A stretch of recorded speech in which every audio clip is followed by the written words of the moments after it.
Bom, começando, o Ripple ele é bem parecido com o Stellar, tá? Na verdade, o Ripple saiu de um fork de código do Stellar, tá? O Stellar saiu de um código de fork do Ripple, quer dizer, né?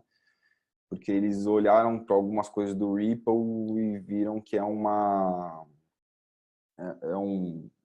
eles podiam usar o modelo de negócio para fazer outras coisas, né? Porque a ideia é genial. Só que o Ripple ele é voltado para grandes instituições financeiras, tá?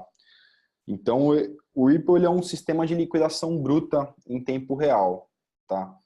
Então, eu vou explicar mais o que é isso aqui da parte de liquidação bruta, tá? Deixa eu só abrir as conversas aqui que eu não consigo acompanhar, não acompanho aos pouquinhos. Beleza. O código dele está aberto, tá? Ele está no GitHub, vocês conseguem ver o código do Ripple, tá? Ele foi lançado em 2012 e a ideia dele era uma rede de relações financeiras peer-to-peer, voltada para bancos, tá? Então, quando eles começaram a criar o Ripple, eles viram, porra, a gente tem tudo isso que a Glaucia explicou no começo, que é o STB e tal, transferência, a rede de transferência entre bancos, é uma coisa muito custosa.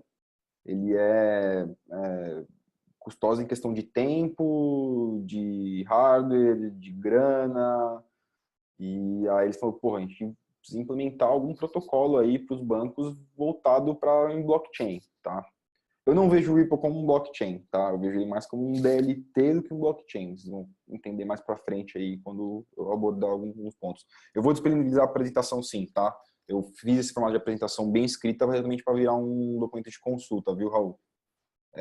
Bom, a ideia do Ripple foi a gente fazer essas transações de uma forma segura e praticamente instantânea, para a gente economizar também o tempo de transação entre uma remessa internacional ou outra, um banco ou outro, tá?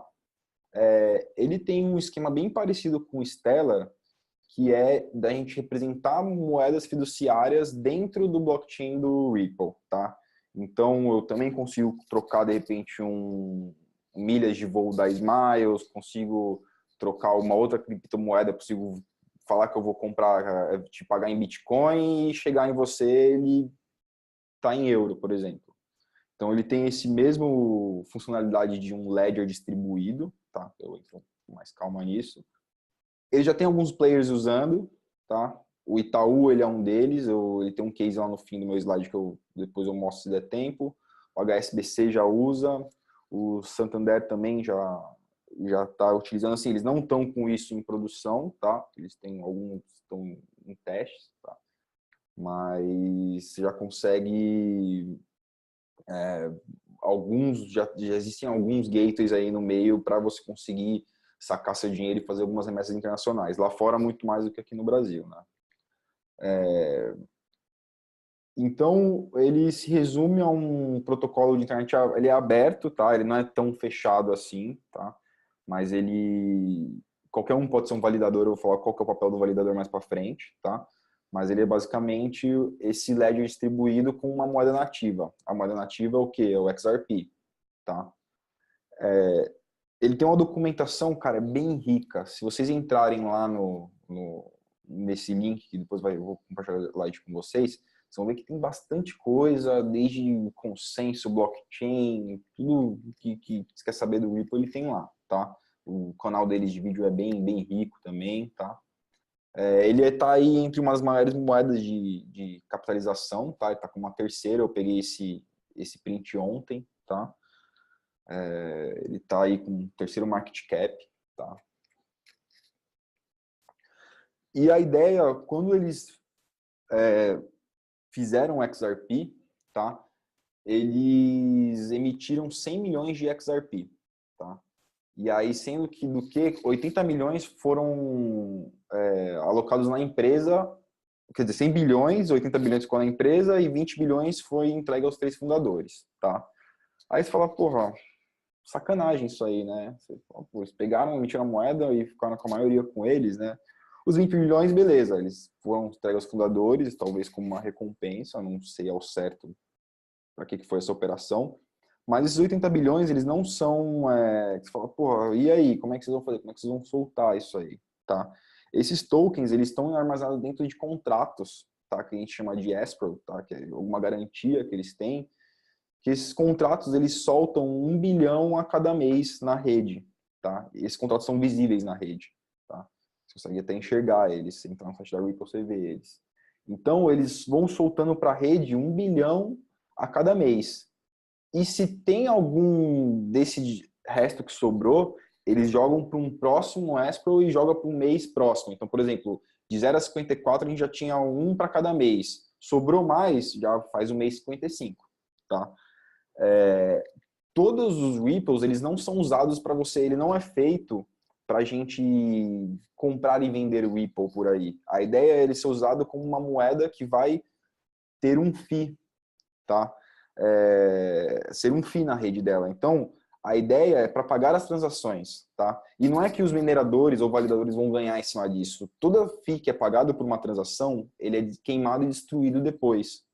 Então, ele é feito exatamente para isso, para pagar as transações. Você fala, pô, mas e aí, um dia vai acabar? Pelas contas que eles têm lá na Ripple, eles precisam de mais de 70 mil anos para destruir todos os XRPs que existem no mundo, contando com o volume de transações, escalando a rede e tal. Então, não é uma coisa que vai acabar tão fácil, tá? Eu fiz uma comparação assim com o Bitcoin, porque o Bitcoin ele surgiu também, ele não foi uma moeda para você ficar ser um ativo digital a ponto de você ficar comprando e vendendo como se fosse uma ação.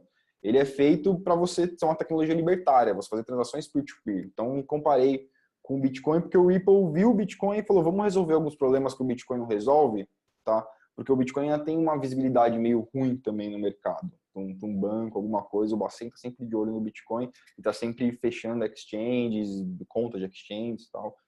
Então, o Ripple surgiu na necessidade de baratear as transações entre bancos, né? Facilitar. E o Bitcoin surgiu para fazer transações peer-to-peer, tá? O Ripple conta com esse livro descentralizado para você comprar e vender por aí, né? Outras moedas que eu vou comentar. Você também consegue comprar o Ripple pela rede, mas por uma Bitcoin você só compra o peer-to-peer ou por uma exchange que vai te dar na verdade é um peer-to-peer, né?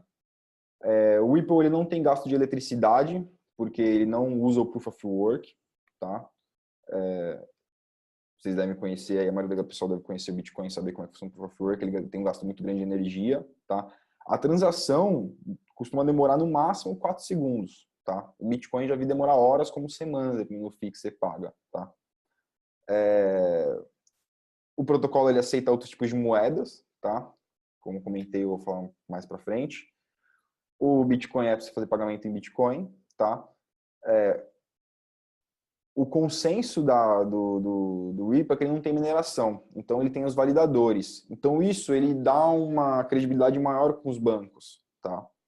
Já que o Bitcoin ele é meio odiado pelos bancos, porque ele é uma coisa que veio tirar os bancos daí. O Ripple veio uma coisa para suplementar os bancos, tá? O Bitcoin ele tem um ledger por cadeia de blocos, então é um bloco amarrado ao outro que eles são imutáveis, né? Imutáveis assim, dependendo de fork e tal, outros poréns. Mas o Ripple ele tem um ledger único e esse ledger ele é atualizado a cada vez que tem novas propostas de transações na rede, tá? Então, na verdade, o que cada um validador tem é uma cópia desse ledger que ele é atualizado entre os validadores, tá?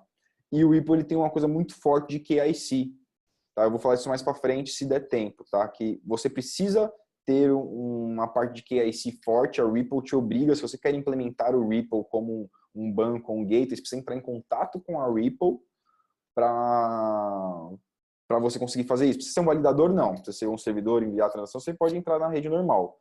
Qualquer um pode entrar, mas para você ser um gateway ou ser um cara, um banco que vai entrar na rede, você precisa entrar em contato com eles, eles te dão todo o suporte, eles são super abertos à conversa, para desenvolvimento e tal. Então, eles têm uma parte de desenvolvimento bem forte que ajuda quem está fazendo essas implementações, tá? Eu não vejo o Ripple como um blockchain, porque ele blockchain que ele não é uma cadeia de blocos, aqueles blocos amarrados um ao outro, então ele é um ledger único, tá? Compartilhado entre todos os participantes, tá?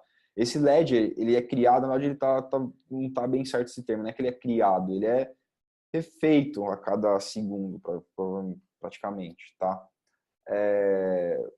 O último registro do ledger tem todas as contas, todas as transações, quanto cada valor, do mesmo jeito que o Bitcoin, eu abro transações, eu não tenho uma transação que é o meu, que é minha, por exemplo, eu recebo uma transação de 3 pessoas diferentes. Se eu envio para alguém, eu estou gastando um pedaço de cada transação.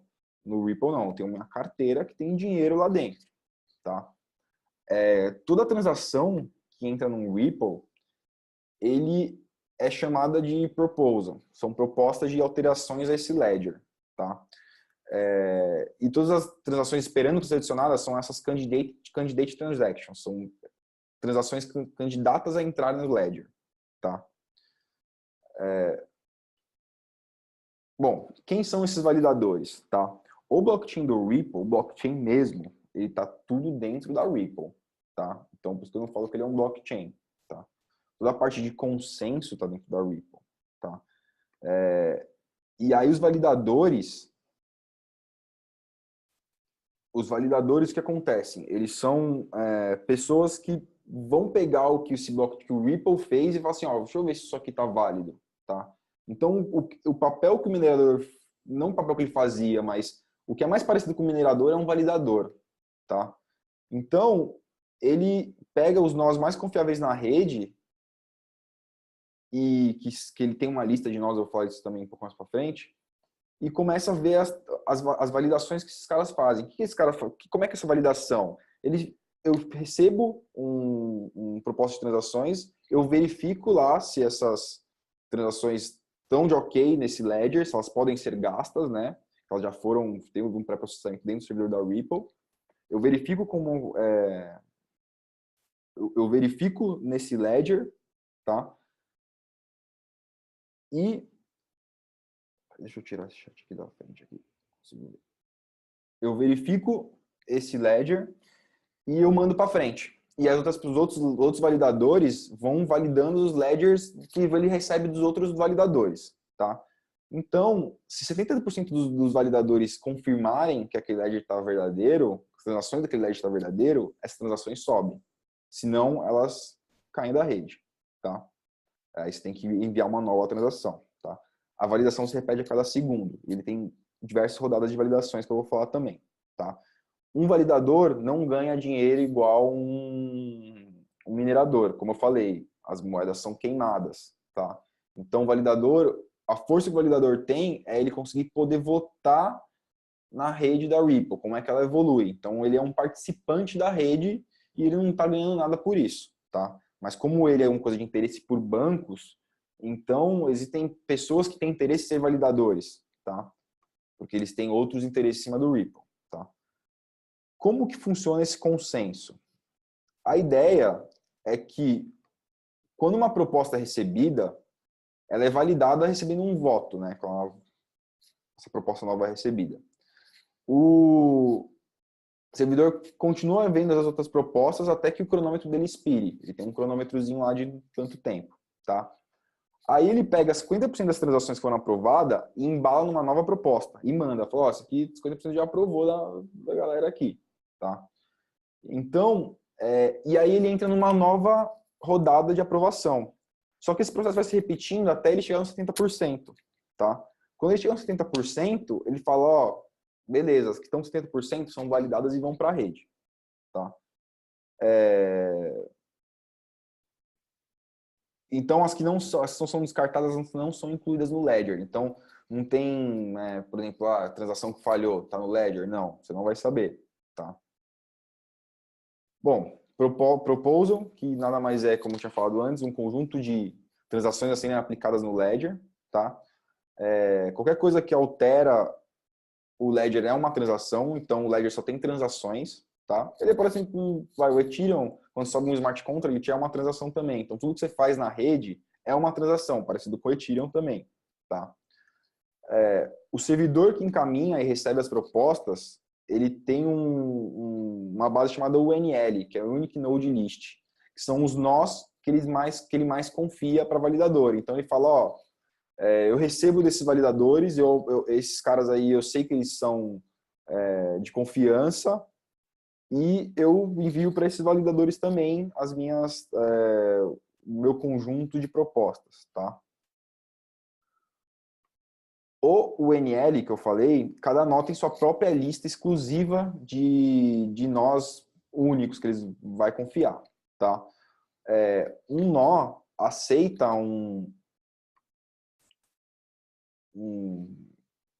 proposta de ledgers que está na sua lista, tá? Propostas que vêm de outros servidores são ignoradas, tá?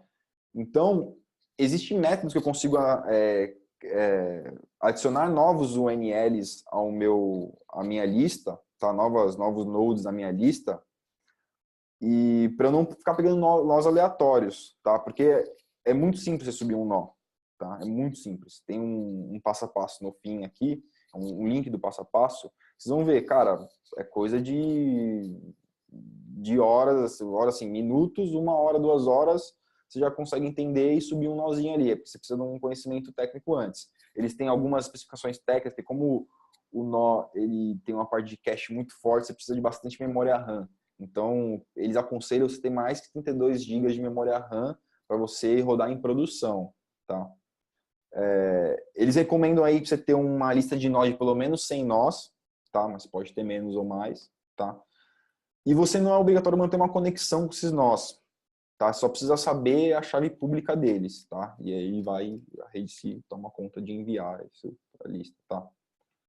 A carteira do Ripple, ela funciona parecida mais ou menos com a carteira do Ethereum ou do Bitcoin, tá? Então ele tem a chave pública, que é a identificação, e ele tem um segredo, seria a chave privada, tá? Ele tem uma coisa que incrementa, que é uma variável que incrementa, que ele é igual ao do Ethereum e do Bitcoin também, que é o nonce, tá? Ele é uma variável que incrementa cada transação, ele é a altura da transação no bloco. Então, por exemplo, eu enviei uma transação com nonce 3. A próxima transação eu preciso ser 4 para cima. Se eu enviar 2, ele vai falar, opa, isso aqui tem uma coisa errada. Isso é um pouco para eles impedirem ataque de DDoS, né? Então, cada watch tem seu nonce, que vai incrementando isso a cada transação, tá? E você tem diferentes jeitos de você guardar isso aí, tá? A sua chave. Você tem a chave mestre, que é intrínseco à conta, que é como se fosse a nossa chave privada máxima lá, que abre todas as contas do Ethereum, do Bitcoin. E a gente tem chaves regulares. Você fala, pô, não quero ficar mexendo, eu vou pegar minha chave mestra e minha chave privada, vou guardar ela e não vou ver ela nunca mais. E aí eu crio uma chave regular, que é uma chave que eu posso ir trocando de tempos em tempos, que acessa essa conta, tá? E você também consegue fazer um multisig, tá? Que é várias carteiras assinar uma transação, tá? Para você criar um endereço, você tem que ter uma quantidade de reserva mínima no ledger do XRP, tá? Então, o que acontece? Você faz o quê? Na hora que você cria uma carteira, ela é criada, mas ela é apagada depois de um tempo. Você deixar ela se transacionar. Para ela ir realmente para o blockchain, essa carteira, ir para o ledger, você precisa ter uma reserva lá dentro, tá? Para você começar a usar essa carteira. Então, a reserva mínima atual é de 20 XRP. Então, você precisa ter 20 XRP, tá? Na sua carteira para você começar a ter ela válida e ter ela na rede, tá? Tem outros casos também, às vezes você tem objetos no Ledger que são outras moedas, então você vai ter que ter 5 XRP por cada moeda tal, mas a reserva base é 20 XRP, tá? Senão sua carteira não é validada na rede, tá? Agora, saindo um pouco da tecnologia mesmo em si, falando dos cases, da funcionalidade, o Ripple, a ideia é que ele conecte bancos globalmente, porque hoje a gente não tem um padrão de comunicação entre o banco, né? A gente tem essas mensagerias, mas se a gente começar a tanto fazer integração como, por exemplo, a gente como exchange aqui no mercado Bitcoin quer fazer uma integração com algum banco, alguma coisa meio de pagamento para fazer retirada ou não, a gente consegue, se não for no banco lá, por exemplo, sei lá, a gente vai lá no Banco Neon e fecha com a API dele, a gente vai lá no Bradesco e fecha por arquivo KNAB. Então, a ideia é a gente facilitar o protocolo de comunicação entre bancos, né? É tipo um Open Bank distribuído, tá? Então, ele facilita transações internacionais instantâneas com custo muito baixo, tá? Se você tem um negócio, você consegue usar a Ripple também, ou se registrar como um gateway, tá? Que o gateway, além dos bancos se conectarem, se eu, por exemplo, tenho um negócio local, ou tenho, é bem parecido com o Stellar, tá? Eu consigo ir lá e virar que seriam os âncoras, seriam os gateways pro Ripple, tá? E aí existe dois jeitos de a gente fazer esses pagamentos internacionais, que é o XRP e o IO, né, que eu vou falar para vocês daqui a pouco também o que é, né? Bom, o XRP ele é a moeda nativa, como eu já comentei antes, né? Ele, para você emitir um pagamento, você precisa de XRP, ele é o FII, tá? E você precisa reter um pouco na sua carteira, como eu falei, tá? O XRP ele consegue ser enviado como qualquer outra transação de criptomoeda, tá? As únicas transações fiat que tem seria eu ir num provedor de liquidez, que seria uma exchange, que seria alguém que eu ia dar dinheiro e ele me dá XRP, tá? E a Rede Ripple cuida das transações nacional com esse ledger distribuído. Então, do mesmo jeito que o Renan mostrou com o Stellar, que eu vou pagar com uma moeda, ele vai fazer todo o escambo na rede para chegar na outra moeda lá no fim, o Ripple vai fazer igual, tá? E o IOU, que é mais que é o quê? São as tokens que são emitidas na plataforma. Tudo que é tokenizável, você consegue imputar no Ripple. Então, desde Bitcoin, Ethereum, petróleo, óleo, ouro, cabeça de gado, crédito da Steam, você consegue jogar lá no Ripple, tá? E aí você precisa do quê? Dos gateways, que são os âncoras. Então, por exemplo, a Steam podia ser um gateway do Ripple. Então, eu pagaria no Bradesco, eu pagaria em real, e aí, sei lá, ele bate no Itaú, que o Itaú tem a conta, ele faz a transferência para dólar direto para na Steam, ou ele já vai, transfere para Bitcoin, que Bitcoin para Ether, a Ether para Steam, para se for mais barato assim. É o mesmo conceito do Stellar, tá? Então, tudo que é fungível, ele consegue tokenizar e jogar lá na plataforma deles, tá? Bom, como eu falei antes, aqui ele tem um ledger público, tá? E esse ledger público ele é atualizado a cada propostas novas, né? Tá? Então ele não é uma cadeia de blocos, tá? Você quando faz compra nesse, desculpa, eu confundi um pouco os assuntos aqui. O ledger público ele tem um ledger que é atualizado e tem um ledger público. O ledger público, o nome não o título não tá bem claro, né? Mas ele tem o ledger público, que é a ideia que é essa descentralização a uma exchange descentralizada, que é o melhor termo, que eu acho que é o que o Renan falou, tá? Então, você pode fazer essa transação entre as outras moedas, só que você fala assim, eu quero pagar no máximo isso aqui de taxa e de câmbio para você verificar na rede aí se consegue trocar moeda. Quero enviar Bitcoin, por exemplo, para a Glaucia, para o Renan, e eu vou pagar aqui sei lá, em dinheiro mexicano. E aí ele vai, e eu falo assim, eu quero pagar no máximo isso aqui de taxa. E aí ele vai fazendo tudo escambo na rede, tá? Aí cada moeda precisa ter seu próprio gateway. Então, por exemplo, a gente está trabalhando um projeto de crédito, então a gente vai fazer uma moeda que seja o crédito. Então a gente ia ter essa moeda e a gente seria esse gateway. O mercado Bitcoin podia implementar também. Então ele podia fazer troca de Bitcoin e Litecoin e Bitcoin Cash por qualquer outra coisa, tá? Por de real ou dólar, ou o que for, tá? E aí o mercado Bitcoin seria um gateway, tá? Bom, para eles entrarem nessa parte de bancos e conseguirem e forte nisso, eles entram com uma parte muito forte de KYC. Então, se você quer ser um banco que quer aceitar o Ripple, ou uma exchange que quer aceitar o Ripple, você tem que ter um KYC muito grande, que é o Know Your Customer, que é fazer o quê? Você tem que verificar se o cara tem PEP, que é pessoa exposta politicamente, ele tem que verificar se o cara tem fraude. Então, ele tem, igual você entra num banco, ele tem uma parte meio chata de KYC. Então, todo mundo que vai entrar na rede Ripple, ele vai passar por um KYC que o gateway vai definir que ele vai ser enviado para Ripple. Tá? Aqui tem os links, né? Depois eu vou compartilhar, tem os links para quem dos Estados Unidos e para fora, tá? E ele tem uma parte muito forte que é voltada para não ter fraude de lavagem de dinheiro, tá?